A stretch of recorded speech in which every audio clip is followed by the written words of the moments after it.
Roderick McKenzie, author of Ghost Fields of Norfolk, gives us an insight into the rise of military aviation in the county. In terms of the history of the RAF in Norfolk, it can trace its origins right back to the beginnings of military aviation, with the first airfield in Norfolk being Sneer Hill, which is just south of Thetford, which opened in 1911 as essentially a flying training school.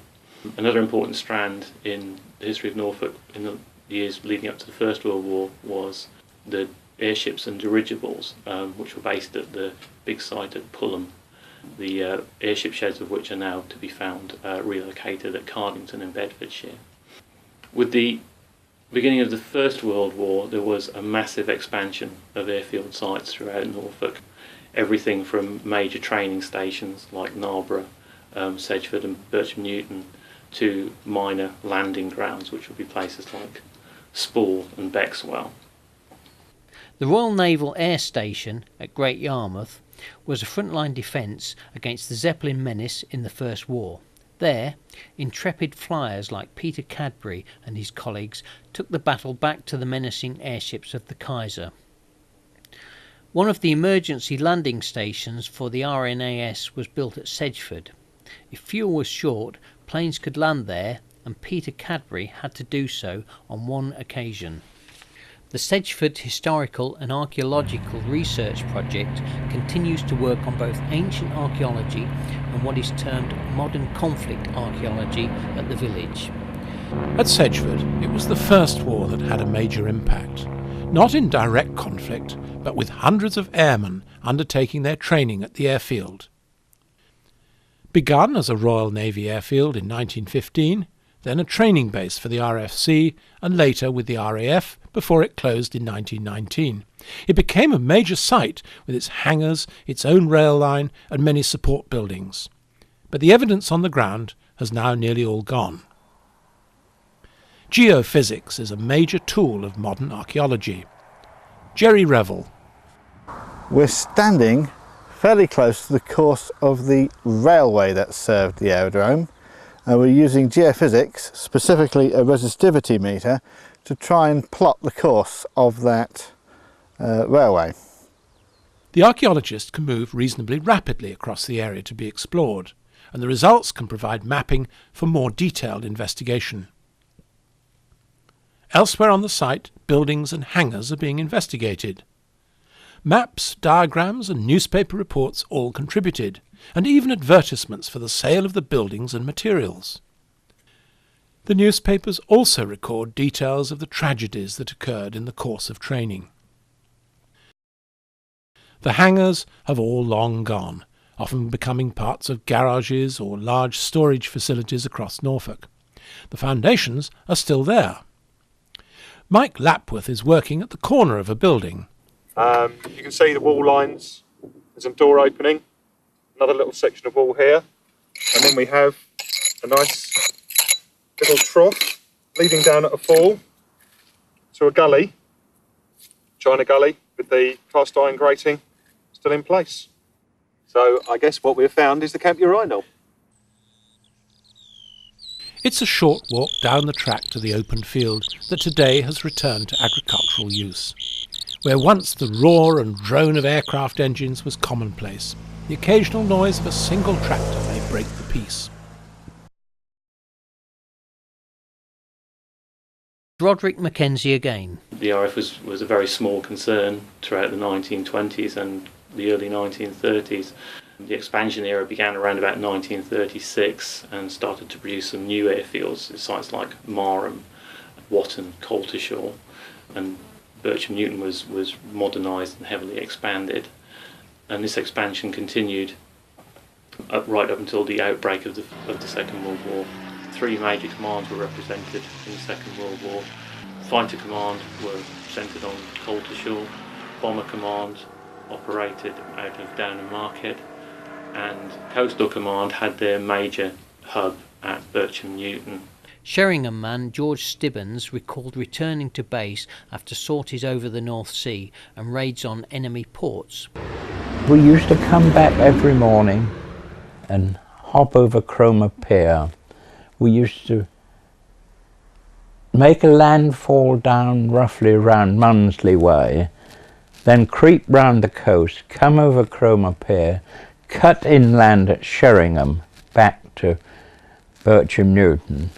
At this time, the Army was very busy at Webburn Camp, training their crews in anti-aircraft gunnery. There was a certain lack of trust as to whether they knew an enemy aircraft from an RAF plane. I always remember coming inland at Sheringham. We always kept out of the way of the Army at Weybourne. They were very tricky happy at any aircraft coming, so we always got inland before we got to Weybourne. The latter part of 1940 was a difficult 6 months. 23 aircraft were lost at Bircham Newton. Now, those 6 months were the most difficult, probably, of the war. It was early in the war, and on the 15th of September of 1940, I'd only been at the squadron a month, we bombed a German convoy and presumably sunk one ship with a pilot officer, Watson. He was the pilot. 2 days later, with the same pilot, we bombed and damaged a German destroyer in Borkum Harbour, for which the pilot gained a DFC. The national news was looking for just such stories to encourage morale. It so happened that we came back in the morning that Pathé News had arrived and wanted to interview the crew. And it was set up. It wasn't done when we came immediately back from the trip, but it was set up about 24 hours later, where Pathé News were in the hut and the crew came in sort of dressed as if they'd just come back off a raid. Frank Goff was a pilot at Bircham Newton. He too had vivid recollections of events in which he had been involved. And we used to fly down the coast, particularly towards the Thames estuary, and fly around there, fairly low. And it got a bit dicey. We had one chap coming back from the Thames estuary and flew into Southend Pier. And when the big fire was recently, it reminded me of that night when this bod flew into it. He broke it into two. It was when I was in 279 Squadron on SE Rescue, flew from here. And a bomber had ditched in the North Sea, getting up towards the Tyne area, and one of our squadron dropped a dinghy, a Lentholm dinghy to, and they got in the dinghy, and the Danish fishing fleet were in that area, and one of them picked up the crew, and they started heading back towards Denmark, and the aircraft that had dropped it had gone off, and we were sent up there. So we flew backwards and forwards in front of this fishing boat and gave them a few bursts in the water, and they turned smartly around and brought them back to England. so it got the crew back to England instead of being interned in Denmark. Roderick McKenzie adds, by the 1960s, most of the World War II sites had finally been disposed of. They had been returned to agriculture or industrial usage, and those sites tend to be the ones that you can still find today. The dedication of the memorial at Bircham Newton was an occasion to recall that Marham is the one remaining operational airbase in the county.